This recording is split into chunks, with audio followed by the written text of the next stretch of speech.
Всем привет! Вы на канале Основы ремонта.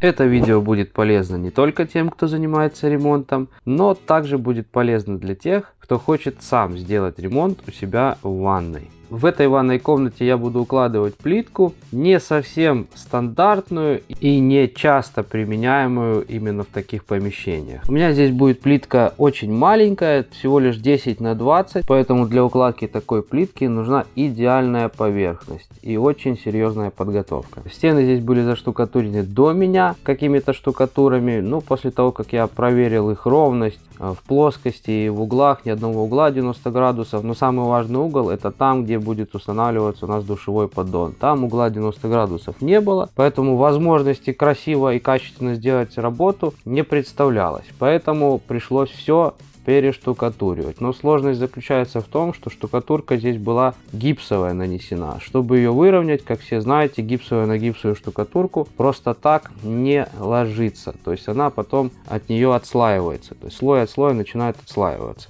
Для того, чтобы штукатурка гипсовая не отслаивалась слой от слоя, пришлось штукатурить через хороший слой бетон-контакта, за который, собственно, и держится второй слой штукатурки. И, чтобы подстраховаться, я всю площадь заармировал металлической сеткой оцинкованной. Только через бетоноконтакт и через армирование у нас получится хорошее сцепление первого слоя со вторым слоем штукатурки, гипсовой штукатурки. Как быстро и качественно прибивать сетку, видео есть у меня на канале. Ссылочку сейчас я оставлю вверху экрана, можете перейти и посмотреть. После грунтовки и армирования я заново выставил все маяки по всем стенам, все углы выставил 90 градусов. Помещение небольшое, поэтому слой у нас в принципе по кругу получился небольшой, 1-1,5 сантиметра. Следующий этап это гидроизоляция всех стен. Как сделать правильно гидроизоляцию, видео есть на канале, ссылка сейчас тоже появится вверху экрана. Кому интересно, переходите, посмотрите. Для чего я это делаю? Потому что у нас здесь штукатурка гипсовая. Все знаете, что гипсовая штукатурка, она впитывает в себя влагу. Можно было, конечно, изначально это все заштукатурить цементной, но у меня такой возможности не было, так как кто-то до меня санузел уже поштукатурил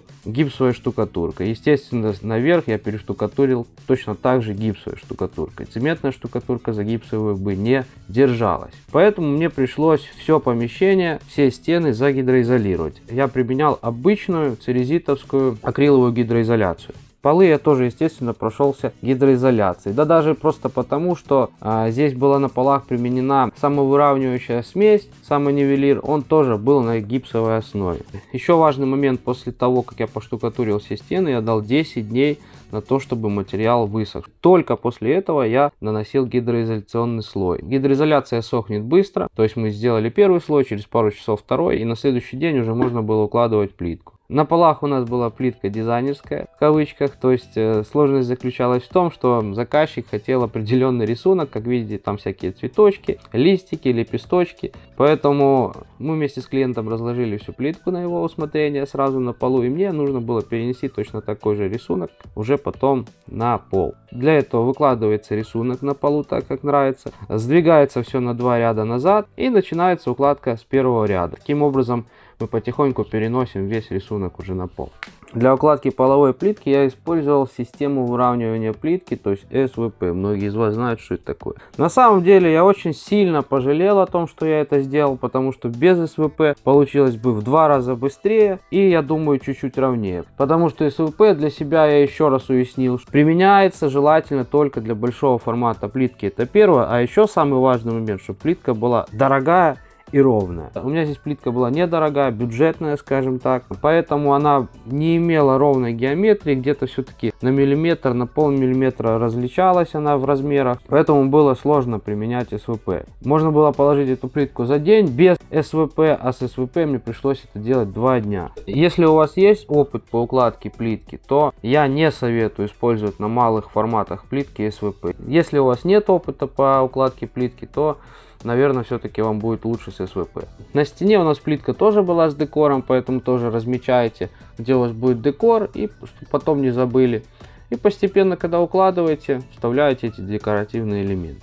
Изначально мы приняли решение утопить душевой поддон в плитку, то есть поставить поддон, а сверху на него уже опереть плитку. Потом в итоге все это передумали, зря только прибивал направляющие, потом мне пришлось их оторвать и уже плитку с целой плитки начать от пола. Первую плитку целую поставили и по стенам, то есть я не по периметру круги гоняю, я немножко поднял одну стенку, потом следующую поднял, следующую, следующую. Постоянно используем лазерный уровень, проверяем, чтобы у нас периметр был весь в уровне, в горизонте. Таким образом мы постепенно поднимаем ряд за рядом все это вверх, как бы никаких сложностей нет. Здесь самое важное, чтобы у вас стены были идеально ровные, потому что корректировать, на слоя ложить такую плитку — это просто самоубийство. Поэтому для маленького формата, да и вообще для любого формата я вам советую стены всегда штукатурьте в идеал, чтобы плитка у вас укладывалась просто под гребенку. Не надо плитку укладывать на слоя. Это не есть качественно, и вы потеряете просто во времени. Намного быстрее и качественнее будет отштукатурить стену. Даже в купе все эти работы, если сложить, все равно поштукатурить и под гребенку положить плитку получается намного быстрее, чем вы будете просто на слоя укладывать плитку. Тем более такую маленькую, это просто глупое решение. Поэтому еще раз запомните, всегда штукатурим стену по маякам. И потом без всяких проблем наносим гребеночку, приклеиваем плитку.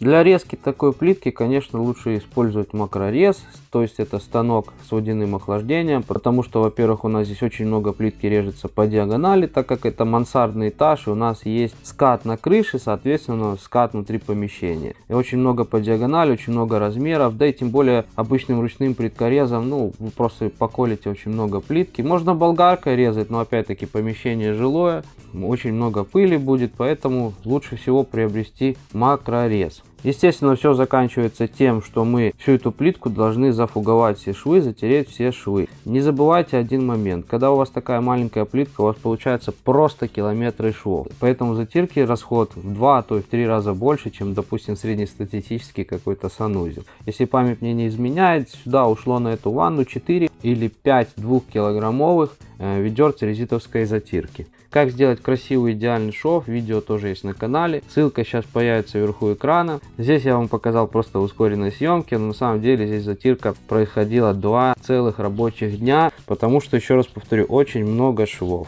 Еще одна проблема этого санузла — это то, что в нем не было вентиляции. Во-первых, в любом санузле желательно иметь вентиляцию, тем более это у нас мансардный этаж, там вообще никакой вентиляции нету.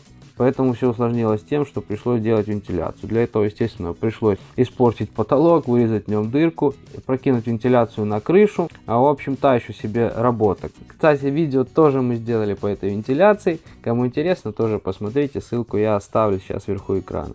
Вентиляция — это принудительная, поставили вентилятор, он будет совместно работать с освещением. То есть вы включили свет, включился вентилятор, выключили свет, выключили вентилятор. То, в принципе, отдельно выводить клавишу уже не было возможности, потому что с обратной стороны санузла, то есть у нас коридор, там же все стены были готовы, они финишные были сделаны, поэтому возможности уже такой не было.